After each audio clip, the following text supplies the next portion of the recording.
Certains films font l'unanimité. Que ce soit Jurassic Park, Forrest Gump, Retour vers le futur, tout le monde aime ces films. Et parmi cette liste de films parfaits, il y en a deux qui attirent particulièrement mon attention. Pour que ce soit plus clair, regardez ça, allons sur TikTok.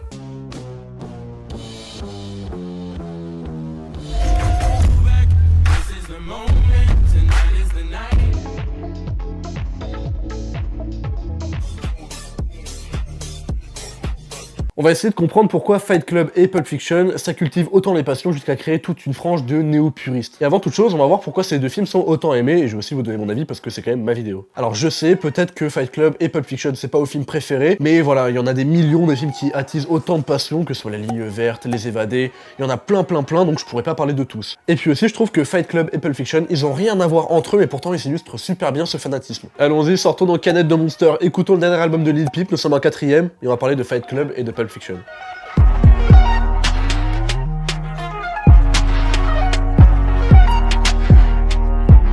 Bon déjà Pulp Fiction, je sais pas si j'ai besoin de recontextualiser, mais juste pour que vous voyez bien, je suis prêt à parier mes deux couilles que tous les gens qui regardent cette vidéo ont déjà eu un poster de Pulp Fiction ou l'un des films de Tarantino dans leur chambre. Et pour les 3 personnes qui n'ont peut-être jamais vu de film de Tarantino, c'est quoi Fiction pulpeuse? Sorti en 94, Pulp Fiction raconte l'histoire de plusieurs mafieux, le montage est pas linéaire donc c'est un peu le bordel à raconter. Bon voilà, évidemment que j'ai découvert Pulp Fiction à 13 ans quand je tapais film culte sur Google et que ça m'a cassé la gueule. J'avais jamais vu un film comme ça, que ce soit l'humour, le montage non linéaire, la performance des acteurs, la musique, ça m'a détruit. Je me disais putain mais c'est fou le cinéma. C'est la première fois où je voyais un vrai film d'adulte où j'ai pas tout compris au premier visionnage. Et oui, comme tout le monde, en finissant le film, j'étais devant le générique et j'ai dit Quentin Tarantino c'est le meilleur réalisateur de tous les temps. Mais le monde ne tourne pas autour de moi même si c'est ma vidéo et que mon ego est surdimensionné. Donc voyons ce que disait la presse à ce moment-là. Pulp Fiction.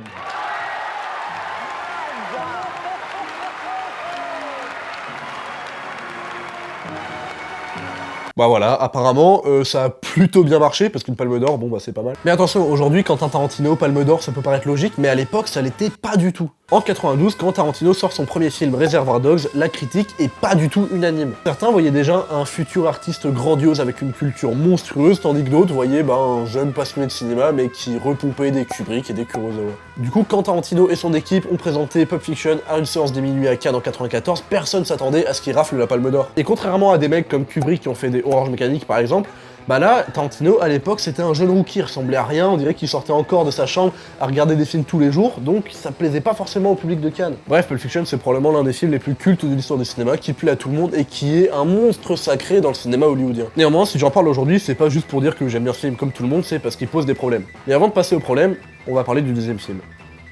Gentlemen, welcome to Fight Club.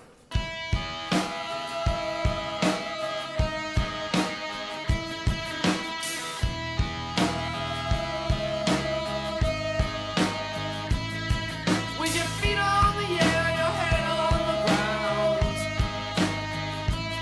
Fight Club, sorti en 1999 et réalisé par un génie de ce game, la grande chèvre, David Fincher. Aujourd'hui, Fight Club, un peu comme Pulp Fiction, c'est une œuvre culte que tout le monde aime, mais peut-être pour les 2 personnes qui ne l'auraient jamais vue.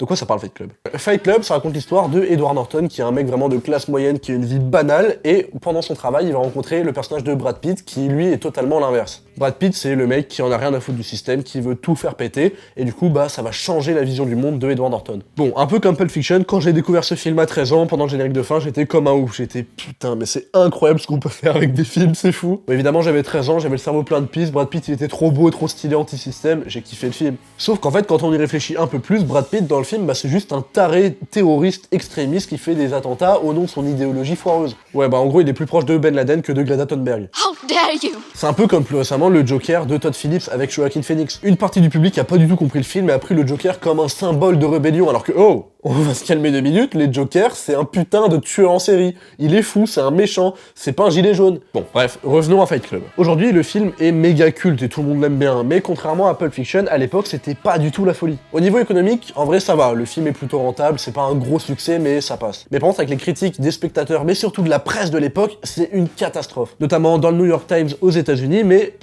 on est français, lisons des critiques françaises. Globalement, Fight Club rend nécessaire la création du concept culinaire, esthétique, moral de films dégueulasses. Les cahiers du cinéma. Il y en aura encore certains pour trouver ce film inventif et drôle, à condition de supporter un spot publicitaire de 2h15, les Arocs. Et pour finir, mon petit préféré, Fight Club n'est pas plus nazi que fasciste, tout bonnement anarcho-nauséabond. On embrasse tous les copains du Figaro. Quelle bande de zub, quoi, franchement. Parce que, en fait, c'est juste qu'ils ont le nez creux, quoi. Le mec, les valseuses, non, ça marchera pas. Non, Fight Club, bah, c'est n'importe quoi. Star Wars. Pas du tout. Bon, vous voyez à l'époque que l'ambiance, elle était délétère. J'ai découvert ce film à 13 ans, ça m'a mis une claque, depuis je le kiffe. Le casting, la BO, l'image, tout ce qui est technique, c'est David Fincher, donc c'est parfait. Le film est un vrai plaisir. Néanmoins, dans la filmo de Fincher, je pourrais plus vous conseiller des trucs genre Seven, Gone Girl ou même The Game, qui est vachement sous-côté. Mais à la base, cette vidéo, c'était pas juste une critique face cam digne des plus grands artistes youtubesques. On devait voir pourquoi ces deux films étaient adulés par tout le monde.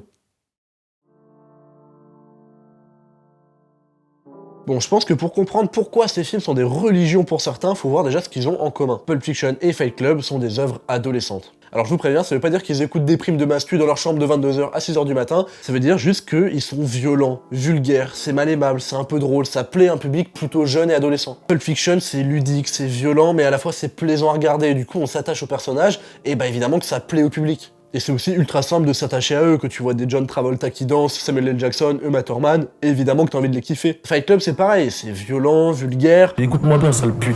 il y a un message social qui est fort mais qui en même temps est limpide, avec pareil que pour Pulp Fiction, bah des grosses têtes d'affiche, des Edward Norton, Helena Bonham Carter, Brad Pitt, donc voilà, c'est tout un casting qui plaît à tout le monde. Mais d'un autre côté, je pense pas que ce soit le seul élément qui explique ce succès. Et pour ça, on va faire un peu de psychologie pour les nuls, on va parler de l'effet Dunning-Kruger. Et pour ça, laissez-moi vous raconter une petite histoire. En 1995, aux États-Unis, un homme braque 2 banques. Bon, jusque-là, c'est un mardi classique à Hollywood, mais il y a un élément qui est bizarre. Le mec est rentré dans les banques avec le visage induit de jus de citron. Pourquoi du jus de citron sur le visage? Parce qu'en gros, apparemment, quand t'écris avec une certaine encre et que tu mets du jus de citron et tout, ça fait de l'encre invisible. Bref, je vous mets des extraits de l'image, voilà, c'est un truc qui existe, je sais pas si vous connaissez.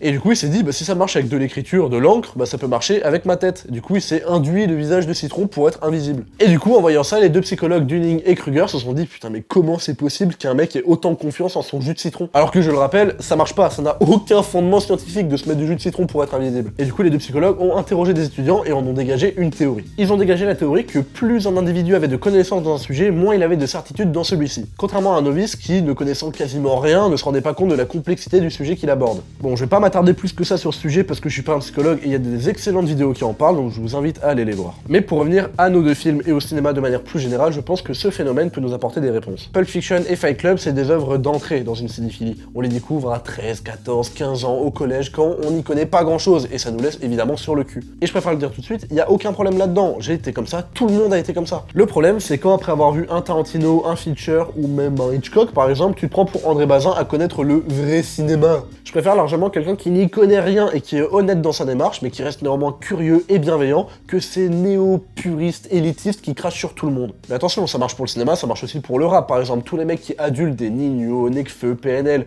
oh, calmez-vous, ce sont des très bons artistes, mais il y en a plein d'autres, et c'est pas parce que quelqu'un aime pas PNL ou Nino que c'est des sous-merdes. Il a raison. Mais pour revenir au cinéma, certains n'ont pas vu Fight Club, certains n'ont pas vu Pulp Fiction, certains n'ont vu aucun Tarantino ni Fincher, mais c'est pas pour autant qu'il faut les mépriser. Je sais que pour 99% des gens qui regardent cette vidéo, c'est une évidence, mais si je peux aider 1% à réfléchir un petit peu plus, bah ce serait cool. Et si toi derrière ton écran t'as vu aucun Tarantino, Fincher, Kubrick, aucun gros classique, et bah c'est pas grave, faut pas avoir honte, mais juste vas-y, profite et tu vas passer des bêtes de moments. Bon, j'ai pas vraiment de morale à faire passer à travers cette vidéo, juste regardez des films, aimez-les, partagez-les à vos proches, sans être condescendant avec les gens qui les ont pas vus. Merci d'avoir regardé cette vidéo jusqu'au bout, n'hésitez pas à vous abonner, liker, partager, vous connaissez toute la recette, ça nous ferait énormément plaisir parce qu'on a vraiment besoin de partage. Simplement, regardez des films, cultivez-vous, cultivons-nous, abonnez-vous.